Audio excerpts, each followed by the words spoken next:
संत श्रेष्ठ ज्ञानेश्वर माऊली, जगद्गुरु तुकाराम महाराज, सद्गुरु समर्थ अंबीर बाबा, सर्व संत मंडळी कलियुगामध्ये जन्माला आली.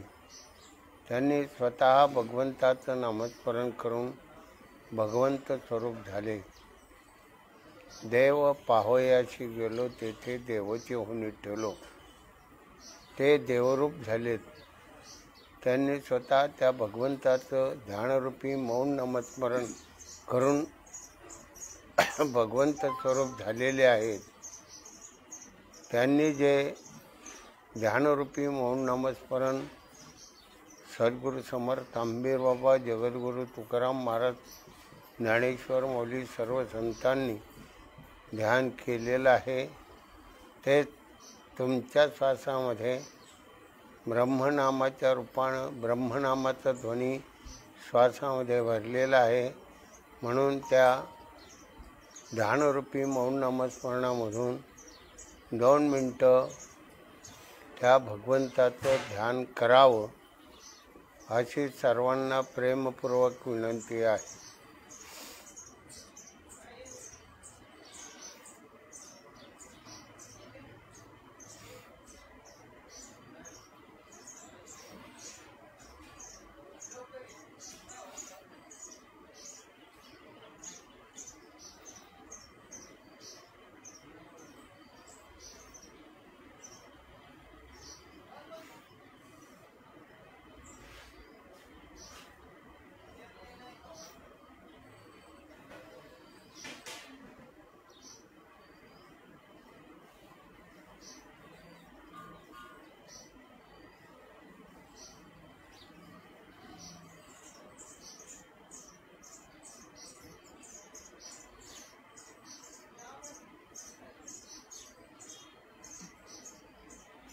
दोन मिनिटं संपलेले आहे. राजाभाऊ मते प्रार्थना पुढं म्हणतील, आपण सर्वांनी पाठीमागं म्हणायचं. आता विश्वात्मके देवे, आता विश्वात्मके येणे वाग यज्ञे तोषावे,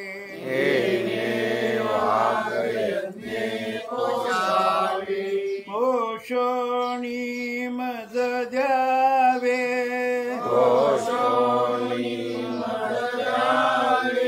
पसाय दान घे, जे खळाची व्यंकटी सांडो,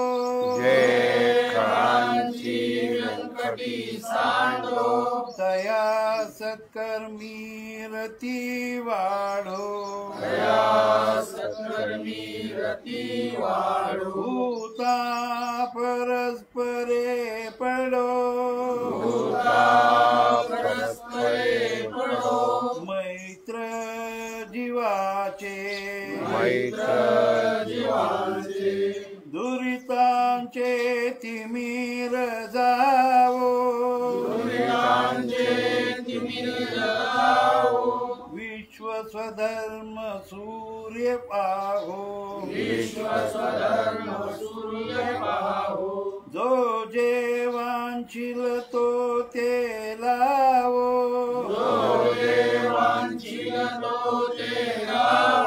प्राणी जात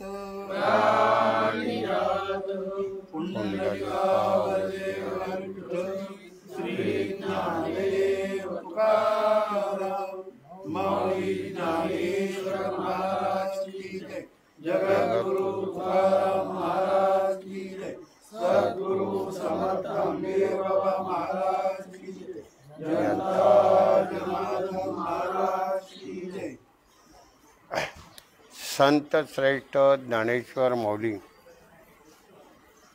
जगद्गुरु तुकाराम महाराज, सद्गुरु समर्थ अंबीर बाबा, सर्व संत मंडळी कलियुगामध्ये जन्माला आली. कलियुगातली 5000 वर्ष होऊन गेलेली आहेत. आणि त्याच कलियुगामध्ये संत महात्मे ज्ञानेश्वर माऊली, तुकाराम महाराज, एकनाथ महाराज, नामदेव महाराज सर्व संत मंडळी जन्माला आली. त्यांनी स्वतः भगवंताचं नामस्मरण करून भगवंत स्वरूप झाले. माऊलींनी 16व्या वर्षी गीताशास्त्रावर 700 श्लोकावर 9034 तुम्हा मला भगवंताचं ध्यान करण्याच्या नामाचं सामर्थ्य नामाच्या रूपानं प्रगट करून दिलं.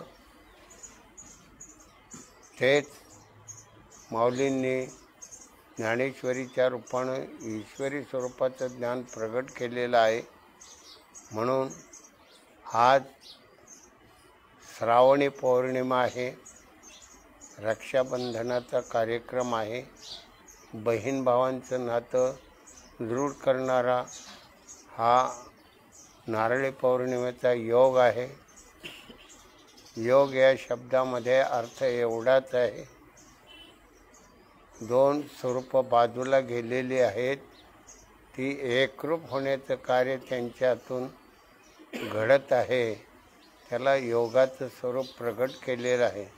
दोन जीवात्मा शिवात्मा एकरूप होण्याचं जे नामाचं सामर्थ्य आहे, त्या नामाच्या सामर्थ्यामधूनच तुमच्या आमच्या मनुष्य जन्माचा उद्धार करण्याची ताकद संत श्रेष्ठ ज्ञानेश्वर माऊलींनी ज्ञानेश्वरीच्या रूपानं ईश्वरी स्वरूपाचं ज्ञान प्रगट केलेलं आहे.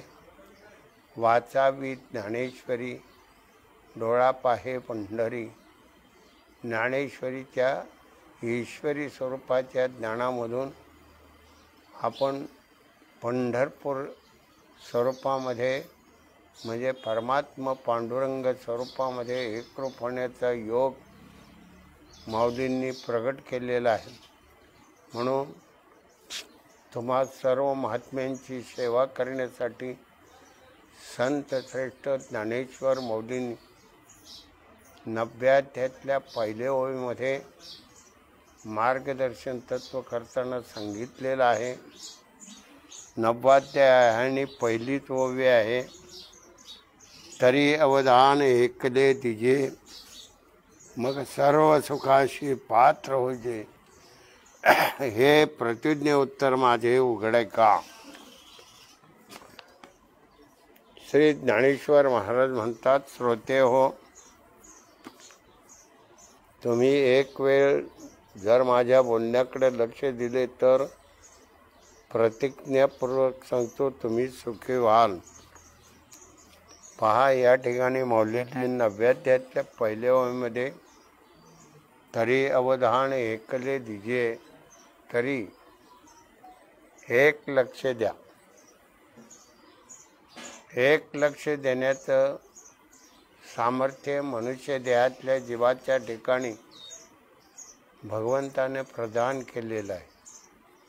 इतर प्राण्यांच्या देहामध्ये असणारा जीवात्मा, त्या देहासाठी लागणारा आहार, इंद्रियांचं सुख, भीती आणि झोप, त्या देहाचा तो जीवात्मा 4 स्वरूपामध्ये उपयोग करून घेतो.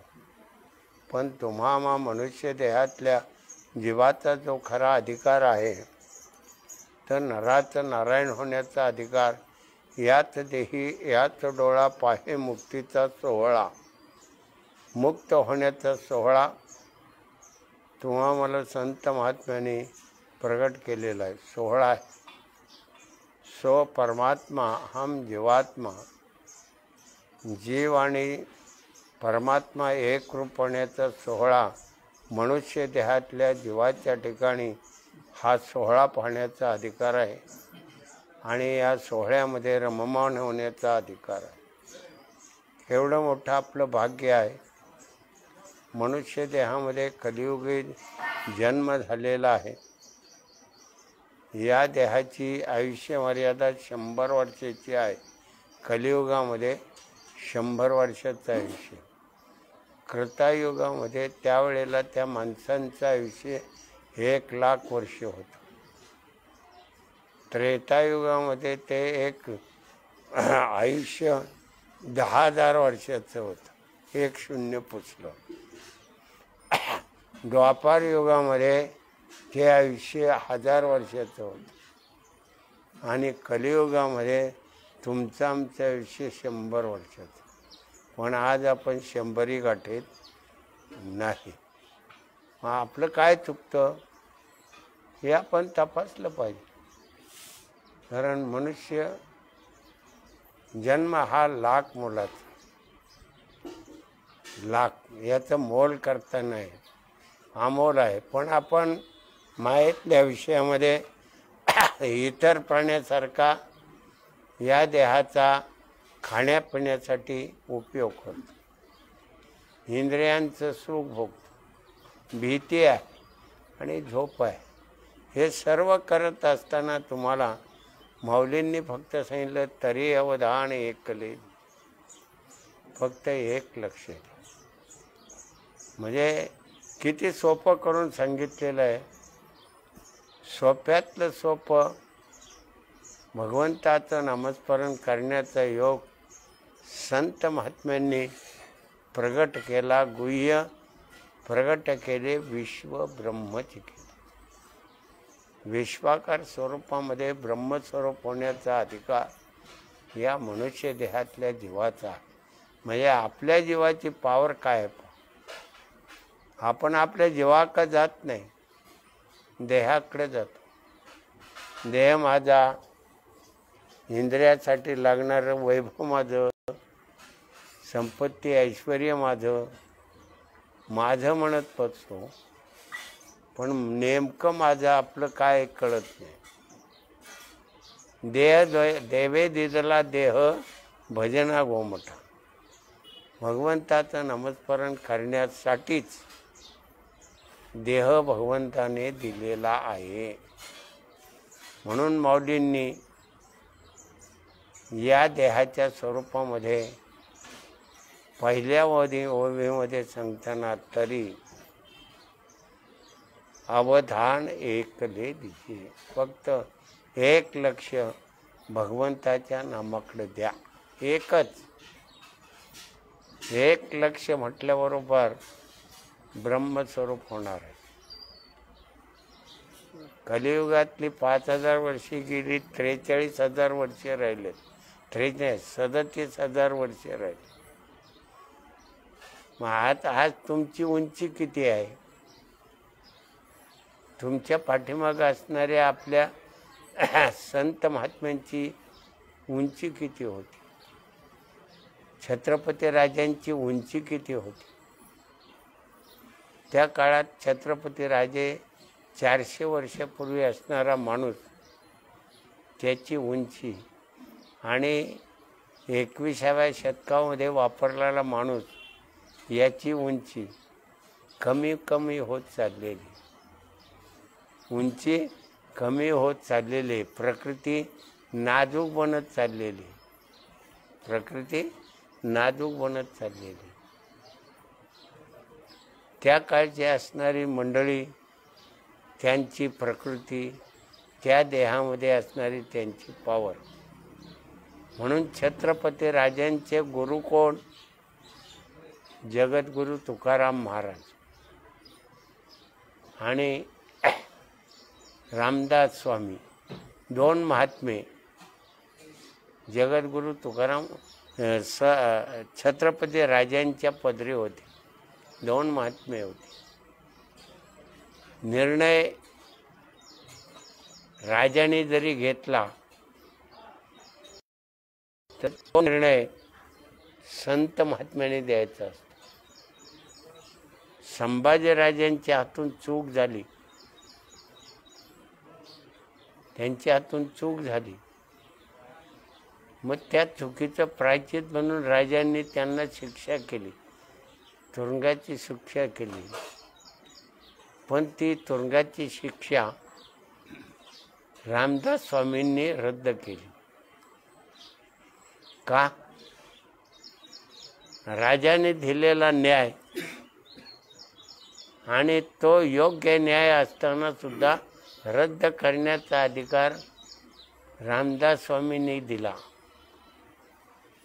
याचं कारण काय? जे ब्रह्मवेत्ते ज्या राज्याच्या पदरी होते, जिथं शिक्षा केली, त्या शिक्षेमधून समोरच्या माणसाला जी शिक्षा झालेली आहे आणि त्या व्यक्तीच्या शिक्षेचा परिणाम काय होईल, राज्यावर परिणाम काय होईल, हे ओळखून शिक्षा रद्द केलेली आहे. म्हणून कलियुगामध्ये लोकशाही राज्यामध्ये ब्रह्मवेत्ते नाहीत. म्हणून भ्रष्टाचार वाढला. किती वाढला याचा तपास नाही. प्रत्येक खात्यात, प्रत्येक ठिकाणी भ्रष्टाचार वाढलेला आहे. भ्रष्टाचार वाढत चाललेला आहे.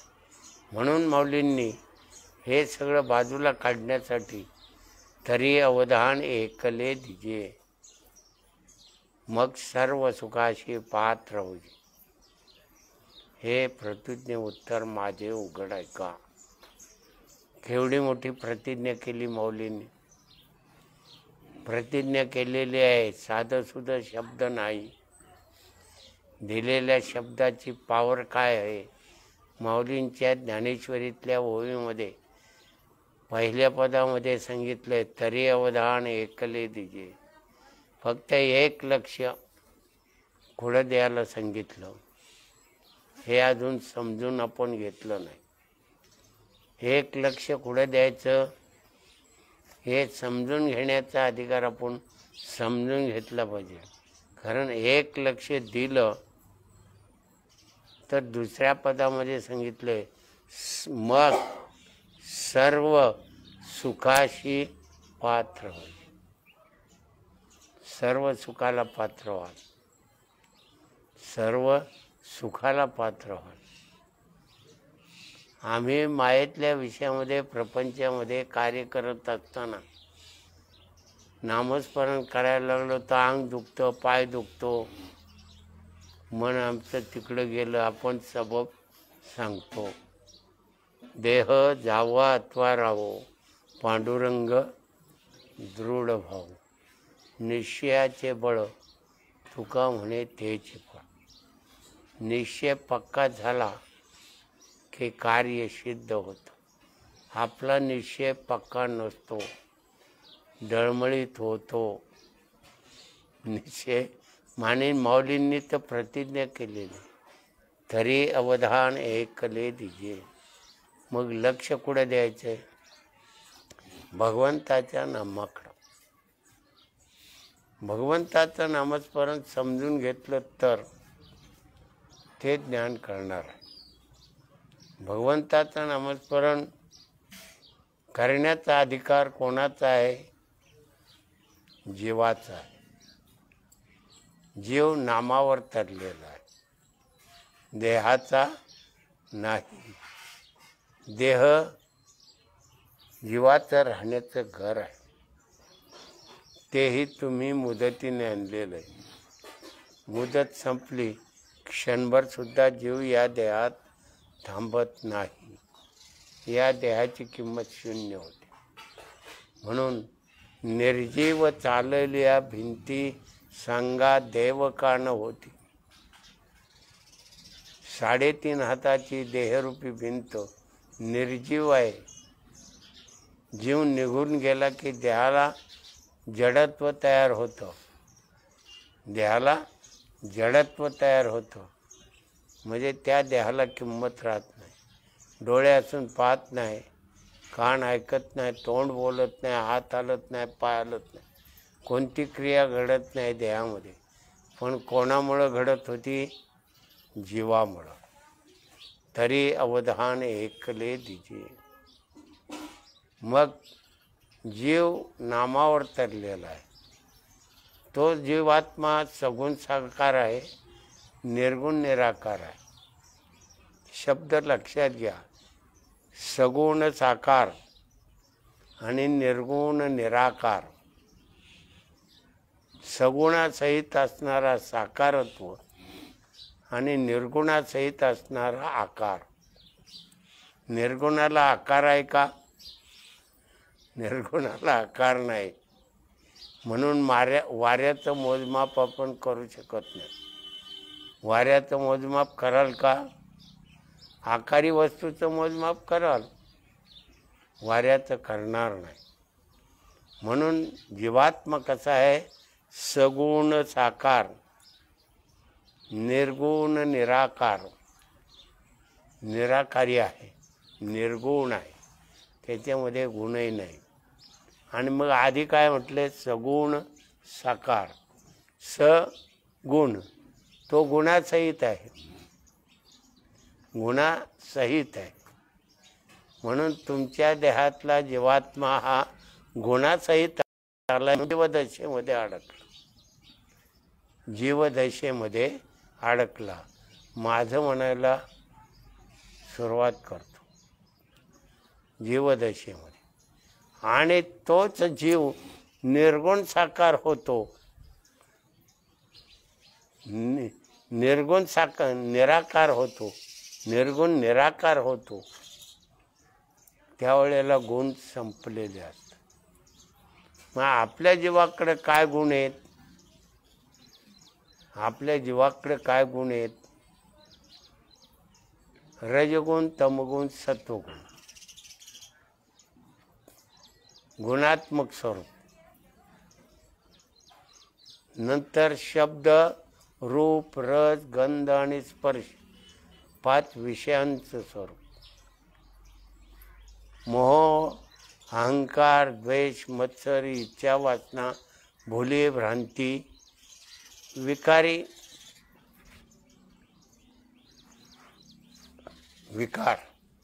विकारी विकार. मोह आहे तुमच्याकडं, अहंकार आहे. किती अहंकार धारण करता? किती अहंकार? हो मी केलं म्हणतात, सरळ सांगता मी केलं. मग आता मी केलं याचं उत्तर तुम्ही द्याल का? कारण देह आहे. देह बाजूला ठेवा, मन, बुद्धी, चित्त आणि जीव ठेवा. कार्य घडेल का? देह आहे, जीव आहे, मन, बुद्धी, चित्त, अहंकार बाजूला ठेवा, तुम्हाला कार्य करता येईल का? मग आता देह आहे, मनबुद्धी, चित्त आहे, पण जीव नाही, कार्य घडेल का? त्रिपुटी आहे. म्हणून सगुण साकार झालेला जीवात्मा, सगुण साकार झालेला, गुणासहित विकारासहित झालेला जीवात्मा, त्या जीवाच्या कार्यामधलं कर्म त्रिपुटीच्या माध्यमातलं आहे. एक जर नसेल तर काम नाही, म्हणून तिन्ही लागतात. मग आता कोणी काम केलं? देहाने, जीवाने, मनबुद्धी, चित्त, अहंकाराने कोणी काम केलं? एक बाजूला सरला तर काम होत नाही. आणि मग इथं तिन्ही पाहिजेत. आणि म्हणून ते सगुण साकार झालं. ते आत्मस्वरूप जीवदशेमध्ये सगुण साकार झालं. आणि म्हणून सगुण साकार झालं म्हणून देहात त्या जीवाचे गुण आलेले आहेत. त्या जीवाचे गुण आलेले आहेत. डोळ्याने पाहण्याचा गुण निर्माण झाला जीवाच्या चेतनेने. कानाने शब्द ऐकण्याचा गुण तयार झाला जीवाच्या चेतनेने. तुम्हाला हात हलवायची ताकद झाली, त्या हातातून जेवण करण्याची ताकद निर्माण झाली जीवामुळे. म्हणजे इंद्रियांना जे जड आहे, म्हणून संत सांगतात, निर्जीव चालविल्या भिंती सांगा देव का देवरूप होत नाही तुम्ही? होण्याचा अधिकार असताना. म्हणून माऊलींनी काय म्हटलंय? तरी अवधान एकले दिसे. फक्त एक लक्ष द्या. कुठं? भगवंताच्या नामाकडे. देह दिलेला आहे. मग या देहामध्ये जागृती अवस्थेमध्ये इंद्रियांच्या मार्फत काम करतो. इंद्रियांच्या मार्फत काम करतो. स्वप्नावस्था पडली, देह आहे पण देहाची इंद्रिय काम करत नाही, पण मनाच्या पटलावर तुम्ही स्वप्न पाहता. त्या स्वप्नामध्ये पळाला, वाघ समोरून आला, जंगलात गेला, वाघाने आरोळी मारली, आपण भीतो का? स्वप्न अवस्थेमध्ये. म्हणजे हा 3.5 हाताचा स्थूल देह, सूक्ष्म देह म्हणजे स्वप्न अवस्थेतला सूक्ष्म देह आणि कारण देह. झोपेच्या सुखाचा आनंद भोगतो. सुख कोणाला मिळतं?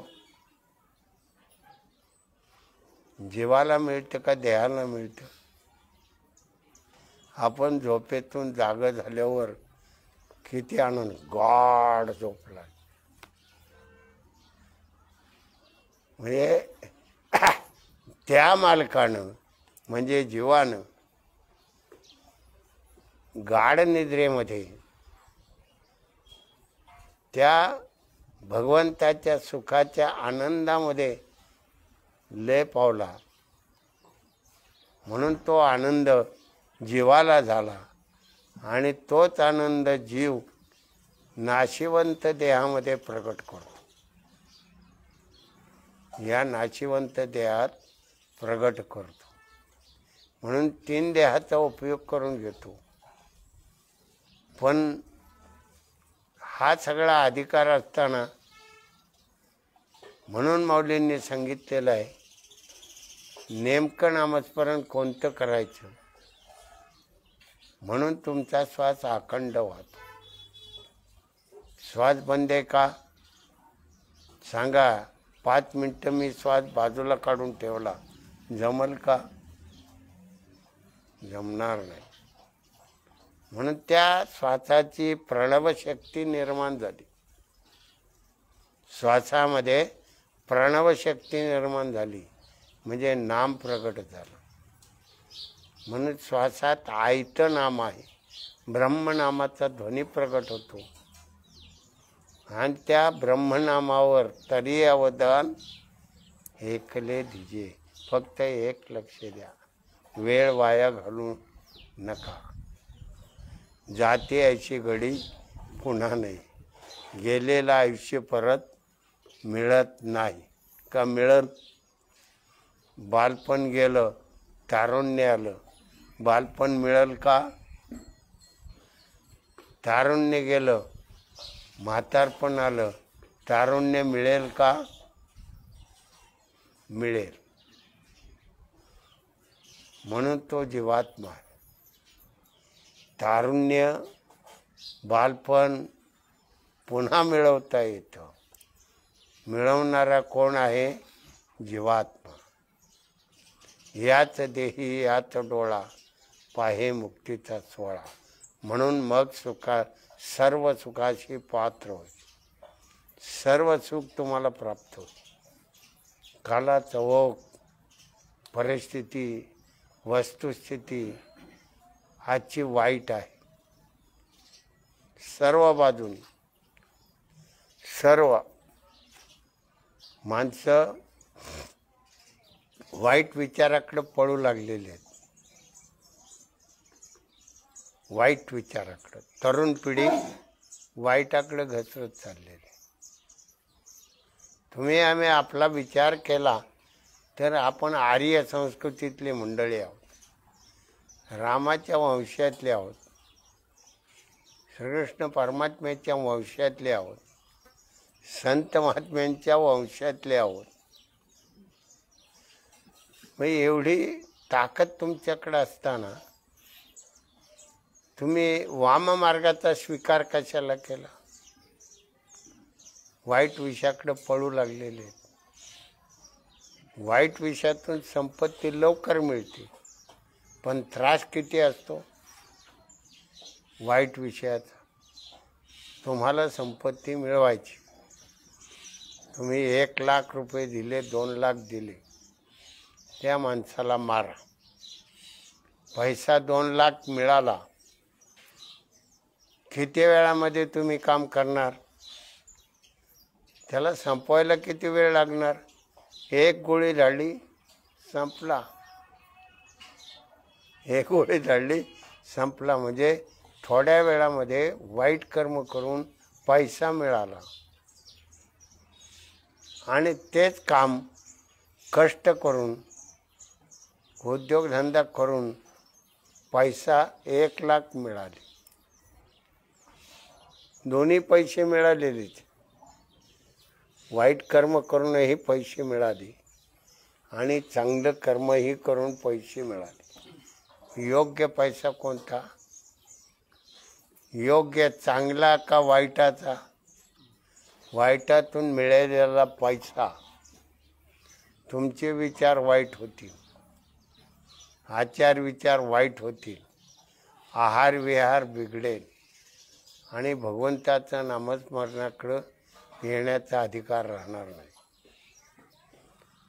येत नाही. म्हणजे आणि चांगल्या विचारातून मिळालेला पैसा तुम्ही योग्य तऱ्हेने खर्च कराल, कसाही करणार नाही. आणि वाईटातून मिळालेला पैसा कसा बी खर्च करणार, वाईट विषयामध्येच खर्च करणार, चांगल्या विषयामध्ये येणार नाही. म्हणून माऊलींनी ही ज्ञानेश्वरी आपल्या ग्रस्ताश्रमातल्या प्रत्येक कार्यामधून राबवायला सांगितलेलं आहे. तरी अवधान एकले दीजिए. मग त्या भगवंत नामावर लक्ष ठेवल्यानंतर काय प्राप्त होतं? सर्व सुखाशी पात्र. आजच्या कालामध्ये तुम्हा मला असणारं रोगग्रस्त शरीर शुद्ध करायचे. तरी अवधान एकले दीजिए. एक लक्ष दिल्याबरोबर भगवंताच्या नामावर लक्ष दिलं, 3.5 हाताचा देह शुद्ध होतो.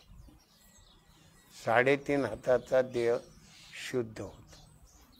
म्हणून 4 वेद निर्माण झाले. अथर्ववेद, ऋग्वेद, यजुर्वेद आणि सामवेद. अथर्ववेद म्हणजे अर्थ, म्हणजे पैसा, संपत्ती. ते वेदपूर्वक वेदाच्या स्वरूपामधून तो अथर्ववेदाची संपत्ती ऐश्वर्य कशी मिळवायची वेदाने मार्गदर्शन केलेलं आहे संपत्ती मिळवण्यासाठी. ऋग्वेद हे तुमच्या आरोग्यासाठी असणारं वनस्पती शास्त्र, शरीर आरोग्यासाठी वापरलं गेलं त्याचं ज्ञान होणं वैद्यकीय शास्त्रामध्ये ऋग्वेदाचं स्वरूप आहे. लक्ष्मणाला शक्ती लागली, त्या शक्तीमध्ये विष निर्माण झालं. विषारी म्हणजे शक्ती विषारी तयार झाली. त्या विषामधून त्या प्रकृतीमध्ये त्या रक्तामध्ये विष पसरू लागलं. मग वैद्यांनी सांगितलं संजीवनी वनस्पती आणा. म्हणून हनुमंताने दोनागिरी पर्वत घेऊन त्या ठिकाणी गेला आणि संजीवनी वनस्पती घेतली, रस तयार केला. एक थेंब पडल्याबरोबर विष उतरायला सुरुवात झाली. म्हणजे ऋग्वेद शास्त्र एवढ्या पॉवरचं आहे. पण आजच्या कालामध्ये वनस्पती बिघडली. वनस्पती बिघडली. कडुलिंबाचा पाला आहे, लिंबाचा पाला कडू आहे, तरी तो रोगग्रस्त झाला. ऊसाला रोग होत नव्हते, पण ऊसाला हे रोग व्हायला लागले. म्हणजे भाजीपाल्यावरही रोग आले. म्हणजे सगळं आहाराचं स्वरूप आहे ते बिघडत चाललं. म्हणून ऋग्वेद शास्त्र आहे, यजुर्वेदामध्ये अध्यात्मशास्त्र आहे. म्हणजे जीवाच्या स्वरूपातलं ज्ञान होण्याचा अधिकार यजुर्वेदामध्ये. मग या जेव्हानं नेमकं नामस्मरण केलं की यजुर्वेद म्हणजे अध्यात्मशास्त्र प्रगट होतं. तरी अवधान एकले दिजे, म्हणजे शरीर आरोग्य, मन प्रसन्न, आणि आपण करतो तो प्रपंच, व्यावहारिक प्रपंच सुरळीत व्यवस्थितशीर चालला जातो. तरी अवधान एकले दिजे, एक लक्ष दिलं सगळं मिळू लागतं, सगळं मिळू लागतं. आणि लक्ष सुटलं संपलं. म्हणून माणूस जन्माला आला की त्याने त्याचं प्रारब्ध कर्म मागील जन्मामधून केलेल्या क्रियामान कर्मामधून संचित कर्माच्या साठ्याचा उपयोग पुन्हा मनुष्य देह धारण केला तो प्रारब्ध कर्माने भोग भोगतोय. म्हणून वाल्या कोळ्याने वाईट कर्म केलं, वाईट कर्म केलं, तर एक नामस्मरण पॉवरफुल झाल्याबरोबर भगवंत स्वरूप झाले आणि सर्व पापकर्माचा नाश झाला. आजा मेळ पाप राशी नामे गेले कुंटाची. नामाची पॉवर मनुष्य देहामध्ये फार मोठी आहे, पण सोपा आहे सर्वापेक्षा, पण याच्यावर कुणाचं लक्ष नाही. अहंकारी वृत्ती आहे, म्हणून तो अहंकार बाजूला सांडण्यासाठी 3.5 हाताचा देह शुद्ध असावा लागतो. 3.5 हाताचा देह शुद्ध असावा लागतो. आणि तो देह शुद्ध करण्याचा अधिकार कोणाचा आहे? आपल्या जीवाचा. आपला जीवात्मा नामाच्या पॉवरनं शरीर शुद्ध करतो. तुमचा सप्तधातूचा गोळा आहे, यामध्ये हाडं आहे, मांस आहे, रक्त आहे, श्वेनित आहे, नाड्या आहेत, शिरा आहे. हे सगळं शुद्ध करायचं असतं. तरी अवधान एकले दिजे, फक्त एक लक्ष भगवंताच्या नामाकडे देण्याचा अधिकार 24 तासातून तरी अवधान एकले दिजे, फक्त एक लक्ष देण्याचा अधिकार आहे. म्हणून प्रत्येक माणसाचं क्रियामान कर्म शरीरानं, वाचन आणि मनानं कर्म घडतं. त्या कर्माची बंधनं आपल्याकडे येऊन पडतात आणि ते कर्म फाडायचं असेल तरी अवधान एकले दिजे. एक नाम भगवंताचं घ्या, एकच. जीवाच्या ठिकाणी एक नामाचा ध्वनी तयार झाला तर कफ, वात, पित्त शुद्ध होतात. कफ, वात, पित्त शुद्ध होतं, म्हणून त्याचं शुद्धीकरण होतं.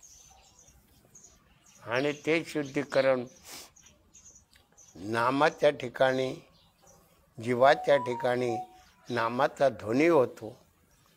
तो नामाचा ध्वनी तुम्हाला आम्ही कुंभक सांगितला, पण खऱ्या अर्थानं नामाचा ध्वनी असतो. तिथं सो नामाचा ध्वनी असतो.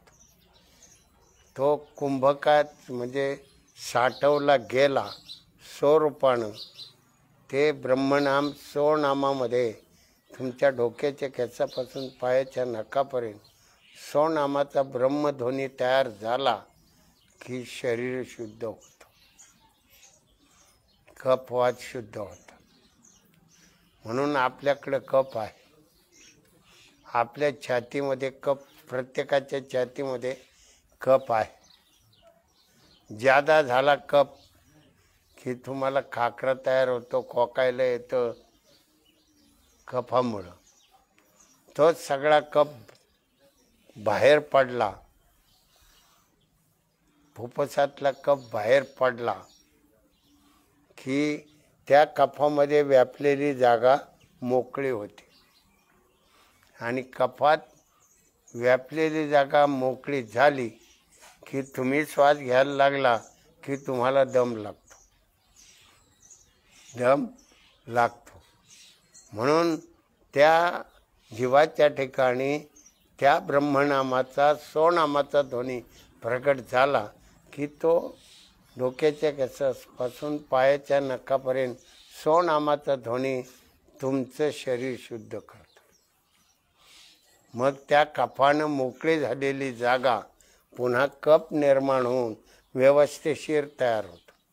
आरोग्य व्यवस्थिशीर प्राप्त होतं. तरी अवधान एकले दिसे. फक्त एक लक्ष द्या. वेळ नाही, वायदा नाही, मुदत नाही. इकडं तुमची वेळ, वायदा, मुदत आहे. व्यवहारात दिवसभर काम कराल त्यावेळेला संध्याकाळी मालक पैसे देतो. कधी? काम केल्यानंतर. आपण शेतीमध्ये कष्ट करतो. पूर्ण कष्ट तयार झाले, पीक आलं की त्याचा मोबदला नंतर मिळतो. पण अगोदर कष्ट आहे. तसं इथं नाही. इथं एक ब्रह्मनामाचा ध्वनी तुमच्या नाड्याशिरांना शुद्धीकरण करण्याची ताकद देतो. तरी अवधान एकले दिजे. फक्त एक लक्ष द्या. एक लक्ष. आणि त्या एक लक्षाचं स्वरूप लाख मोलाचं आहे. लाख मोलाचं आहे. त्याला मोल नाही. ते अमोलत्वात. आणि म्हणून शुद्ध असतं, शुद्ध होतं. म्हणून ऋग्वेद शास्त्र आहे ते वैद्यकीय शास्त्र जर तयार असेल तर शरीर आरोग्य लवकर प्राप्त होतं. लक्ष्मणाला शक्ती लागली ना, रक्तामध्ये विष तयार झालं. ती शक्ती म्हणजे विषारी नागाची शक्ती होती. ती विषारी नागाचे प्रसरण म्हणजे त्या शरीरामध्ये रक्तामध्ये किती विष भिनलं तर एक वनस्पतीचा थेंब तो वनस्पतीची पानं पिळून, संजीवनी वनस्पतीची पानं मिळून फक्त एक थेंब टाकल्याबरोबर विष उतरायला लागलं. मग विषाची पावर जास्ती का वनस्पतीच्या थेंबाची पावर जास्ती? तशी नामाची पावर असते. या नामाचा स्पर्श शरीर आरोग्यासाठी माऊलींनी प्रगट केलेला. मग सर्व सुखाशी पात्र. सर्व सुखाला पात्र व्हा. आणि मग त्या ठिकाणी सेवा करण्याचं भाग्य येतं.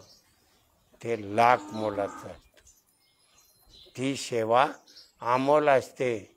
नामस्मरण करण्यापेक्षाही अमोल सेवा असते. ती सेवा मिळत नाही. कारण भेटायला कशाला जायचे? कोरोना रोग आहे, आपण कशाला भेटायचं? अरे कोरोना कोणासाठी? कोरोना कोणासाठी? अज्ञानासाठी. कोरोना अज्ञानासाठी. ज्ञानाच्या ठिकाणी कोरोना नाही. अध्यात्मशास्त्र. आणि ती प्रतिज्ञा माऊलींनी केलेली. तुम्ही करता का प्रतिज्ञा? दिलेला शब्द पाळीत नाहीत. दिलेला शब्द पाळला जात नाही. मग हे सगळं कार्य असताना रोगग्रस्त कोरोना एका विषयाला एवढा भाव केला. एवढा. हे कोरोनाच्या रोगानं माणूस मरणार नाही, पण भीतीने माणूस मेला. माणसं भीतीने मारली. एखादा माणूस असला, निगरगट असतो, सगळे जोडीदार असतात, एकत्र बसतात, दोघंजण तंबाखू खातात, तो खात नाही. त्याला अरे घे घे, हे नको मला नको, म्हणजे पहिल्यांदा तो त्यांचं ऐकत नाही. पण त्याच्यावर सारखे हांबरिंग तयार झाल्यावर त्याचं मन विचलित होतं का नाही? आणि विचलित झाल्यावर मग काय होतंय बघू खाऊन, फसला का नाही? तसं या मायेमध्ये आपण फसलेलो आहोत, रुतलेलो आहोत. ती सोडायची असेल तरी अवधान एकले दिजे. फक्त एक लक्ष भगवंताच्या नामाकडे द्या. एक लक्ष देण्यामध्ये फार पॉवर आहे. म्हणून तुमच्या शरीरामध्ये भगवंतानं हे शरीर निर्माण केलेलं आहे, सगळं ठेवलेलं आहे, सगळं व्यवस्थितशीर ठेवलेलं आहे. त्याचा वापर आपल्या हातून वाईट होतो, वापर वाईट होतो. वापरला कसा जातो? शब्दानं बिघडलं जातं. शब्द जपून वापरा. शब्द तुम्ही जपून वापरला नाही तर त्या शब्दाचे परिणाम शरीरावर होतात. म्हणजे शब्दत्व तुमच्या मनामध्ये इफेक्ट तयार झाला की मग तुम्ही कोणाचंही ऐकू शकत नाही, कोणाचंच ऐकणार नाही. जरी ब्रह्मदेव येऊन पुढं थांबला तरी ऐकणार नाही. दुर्योधनाची दुर्बुद्धी होती. कोणाचं ऐकलं का? बापाचं ऐकलं नाही, भीष्माचार्याचं ऐकलं नाही, द्रोणाचार्याचं ऐकलं नाही. दुर्बुद्धी. तशी ती दुर्बुद्धी बाजूला काढण्यासाठी कलियुगाच्या कालाच्या ओघामध्ये माऊलींनी फक्त सांगितलं तरी अवधान एकले दिजे. त्या नामावर लक्ष द्या. आता सूक्ष्म स्वरूपामध्ये विचार करू. नामाचा सूक्ष्म स्वरूपामध्ये विचार करू. सूक्ष्म नाम हे सूक्ष्म स्वरूप तयार होतं. म्हणून प्रणव स्वरूपामध्ये तुमच्या नामाचा ध्वनी स्वरूपानं तयार झाला की तो सूक्ष्म होतो. दीर्घ घेतला आणि दीर्घ सुटला की तो सूक्ष्म ध्वनी तयार होतो. मग काय माणसं म्हणतात आमचं नाम चाललं का नाही, तपास नाही. म्हणजे ते सूक्ष्मत्व तयार झालं. सो मग तिथं काय आलं? सो ध्वनी. ब्रह्मनामाचा सो ध्वनी तयार झाला आणि त्या ध्वनीमध्ये नाद ब्रह्म तयार होतो. नाद ब्रह्म ओंकार स्वरूप आहे. म्हणून तुमच्या मुखामधून निघणारा शब्द ओंकार स्वरूप आहे. ओंकार स्वरूप आहे. म्हणून शब्द जपून वापरा. उगाच शिव्या देत बसायचं नाही. कारण काही लोकांना शिव्या द्यायची सवय असते. बसला गे कार्य आर्यन तुरे बोलल्याशिवाय राहत नाही. म्हणून सो नामाचा ध्वनी त्या श्वासामध्ये आत आपण दीर्घ असा सो म्हटला की त्यामध्ये प्राणवायू येतो आणि तो प्राणवायू कमी झाला की ऑक्सिजन कमी झाला. ऑक्सिजन कमी झाला म्हणून श्वास घेताना दम लागतो. दम लागतो. म्हणून तो स्वध्वनी तयार झाला, नामाचा ध्वनी तयार झाला की हवेतला प्राणवायू जोरात खेचला जातो. म्हणजे ऑक्सिजन जोरात येतो आणि जोरात आला सो नामाच्या ध्वनीत. तो स्वध्वनी नाभिस्थानी जाऊन आदळला की प्राण पाठीमागून येतात. सो ध्वनी पुढं आहे, प्राण पाठीमागून आहे आणि तो सावकाश चालला. तो खाली सावकाश येतो. त्यामुळं प्राणवायू लगेच ऊर्ध्व होत नाही. म्हणजे सो ध्वनी जरी तिथं असा वर व्हायला लागला तर प्राण दाबतो. प्राण दाबतो. प्राणाने दाबलं की आपण वायू कार्बन डायऑक्साईड वायू खाली सरतो.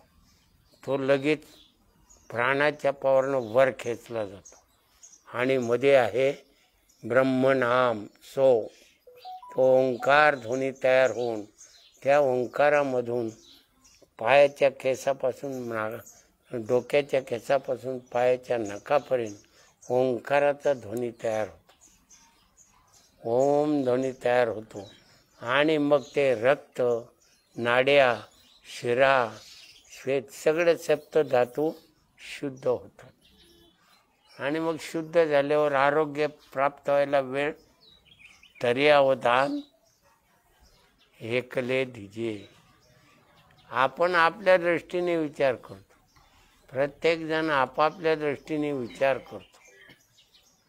म्हणून भोग भोगताना ज्याचं त्याचं प्रारब्ध कर्म अलग अलग असतं. तुमच्या प्रारब्ध कर्माला माझं प्रारब्ध घासून उपयोग होणार नाही. माझंच प्रारब्ध मला उपयोगी येतं. आणि त्या प्रारब्धाचा योग जरी आला तरी नकळत सद्गुरू कृपेचा स्वधनी तयार झाला तर संकट टळलं जातं. केवढं मोठं संकट असतं. आता मी मरणार आहे तरी मरण येत नाही. मरण येत नाही. हे अध्यात्मशास्त्र आहे. 13 विद्येतलं अध्यात्मशास्त्र स्वतःचं श्रेष्ठ आहे, पण प्रत्येकाने ते दाबून टाकलं. कोणत्या शास्त्रातून?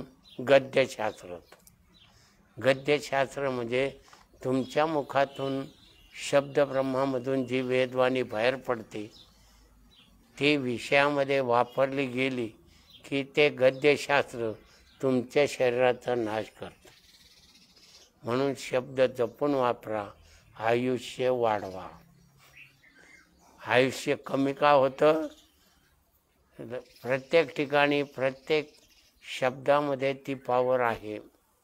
म्हणून आपण बडबड ज्यादा करतो, बाहेरची बडबड ज्यादा होते, आयुष्य कमी होतं, दुःख निर्माण होतं. दुःख निर्माण होतं, कळत नाही. म्हणून माऊलींचं म्हणणं काय? तरी अवधान एकले दिजे. म्हणून सोनामाचा ध्वनी प्राण आपणाच्या चिमटीत दाब बसल्यावर सोचा ओम ध्वनी होतं.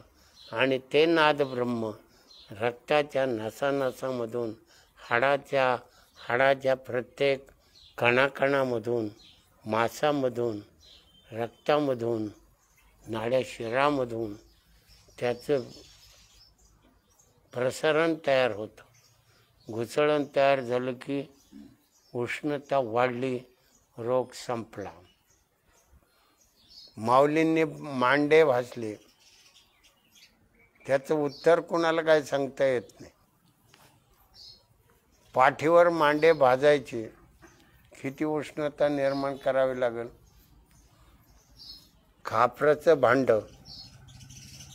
त्या भांड्याला उष्णता, त्यामध्ये ठेवलेलं ते मांड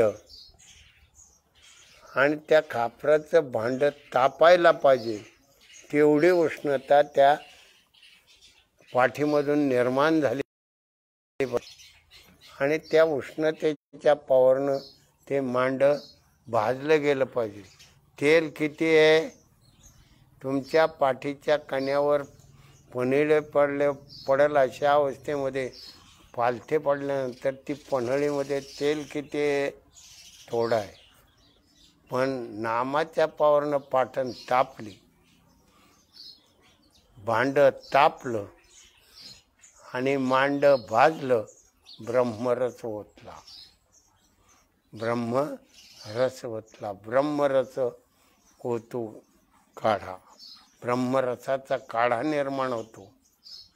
म्हणून विसोबा खेचर वाईट वृत्तीचा माणूस, किती वाईट वृत्तीचा माणूस, मुक्ताबाई कुंभारवाड्यामध्ये फराळाचं भांडं आणण्यासाठी आली. त्या मुक्ताबाईला मारलं, फराळाचं भांडं फोडून टाकलं. कसे मांडे खातात बघतो. एवढा वाईट वृत्तीचा माणूस फक्त एक मांड्यातला घास खाल्ला, ब्रह्मरस घेऊ काढा, तेने पिढा निवार. एक ब्रह्मरसाचा कण स्पर्श झाल्याबरोबर विसोबा खेचर स्वामी झाले. वाईट वृत्तीचा माणूस चांगला बनला. म्हणून संतांच्या संगती मनोमार्ग गती, आकळावा श्रीपती येण्याची पंथे. संत महात्मे ज्या मार्गाने गेले त्याचं अनुकरण करणं हे सर्वात श्रेष्ठ अधिकार मनुष्य देहातल्या जीवाचा आहे. म्हणून तो जीवात्मा नामावर तरलेला आहे. म्हणून त्या जीवाला तो नामाचा स्पर्श झाला. ते ब्रह्मनाम बनून शरीर शुद्ध करतो. शरीर आरोग्य. काय? शरीर आरोग्य. मन बुद्धी चित्त अहंकार सूक्ष्म देहाला आरोग्य. सूक्ष्म देहाचा आरोग्य. आणि झोपेचा सुखाचा आनंद भोगतो तो ब्रह्मस्वरूपाचा आनंद भोगतो. इथं ब्रह्मसुखाचा आनंद भोगूनही कळत नाही. आपण काय म्हणतो, गाढ झोप लागली. मग आता कोणाला लागली? मग देहाला आलेला आळस थकवा सगळं जातो का नाही? मग त्यावेळेला आपण ताजेतवाने बनून म्हणतो लय तेजस्वी झालो. पण आनंद कोणाचा आहे? जीवाच्या ब्रह्मरसाचा आनंद आहे. तो प्रत्येकाच्या ठिकाणी आताही चालू आहे. पण आपलं अज्ञान मोठं. मी करतो, मीपणाचा अहंकार आहे. म्हणून सोहम ब्रह्म आहे, ओंकार ब्रह्म आहे, अहम ब्रह्मास्मी ब्रह्म आहे. आणि हे तिन्ही संपतं त्यावेळेला अयात्म ब्रह्म. काय आहे? अयात्म ब्रह्म. मग आपण ब्रह्मस्वरूप आहोत, पण मानत नाही. अहंकारामुळं मानत नाही. म्हणून सुंदर अशा स्वरूपामध्ये माऊलींची ज्ञानेश्वरी सुंदर शब्दामध्ये तरी अवधान ऐकले तिचे. सुंदर अशा शब्दामध्ये सुंदर अशी माऊलींची ज्ञानेश्वरी सुंदर आहे.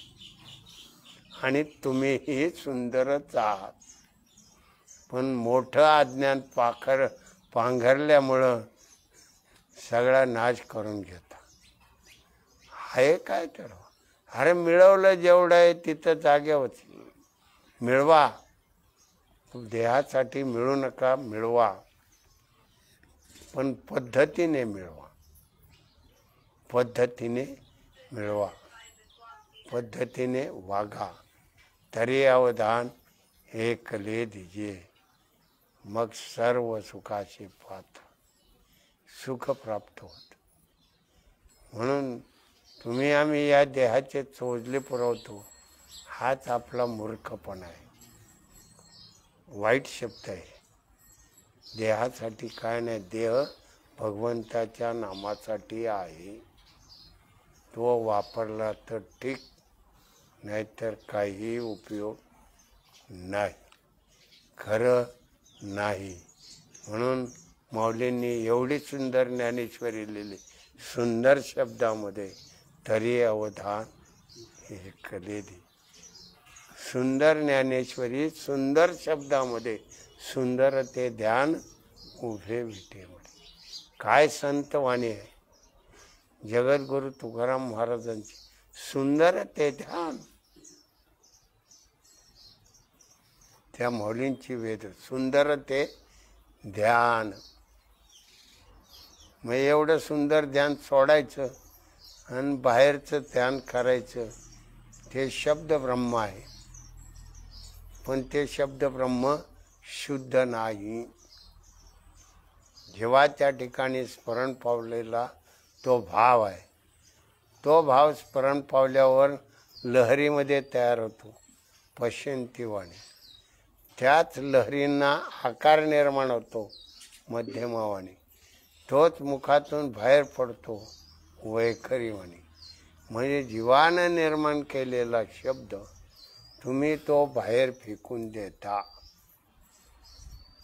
त्या ब्रह्मरसाला बाहेर फेकलं, संपलं. तुमच्याजवळ शिल्लक काय आहे? शिल्लक आहे का? म्हणून तुकाराम महाराज सुंदर ते ध्यान, सुंदर अशी वेदवाणी सुंदर शब्दामध्ये प्रकट होते आणि सुंदर ध्यानामध्ये एकरूप होतो. सुंदर शब्द आहे, पण ध्यानाच्या रूपानं तो एकरूप होतो. एक काया वाचा मन, काया वाचा मन एकरूप होतो. एकरूप. मग एवढं सगळं असताना आपण इकडं का वळत नाही? सगळ्यापेक्षा सोपे आहे रे शहाणा तो धनी घेत आहे. तुम्ही आम्ही आपल्या स्वतःला शहाणे समजतो, फार मोठे शहाणे समजतो, पण फार मोठं अज्ञान, फार मोठं अज्ञान. काय उपयोग होत नाही.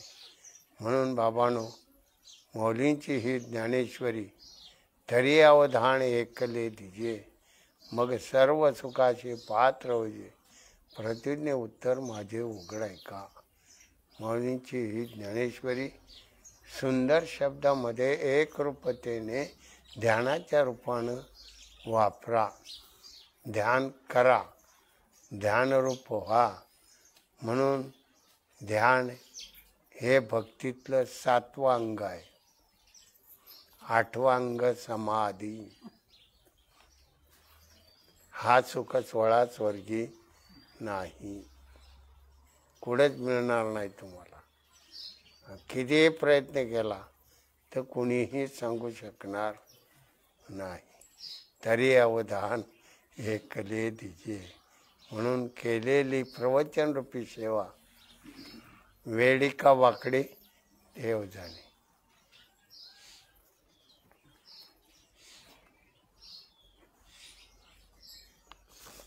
वेळी का वाकडी देव जाणे.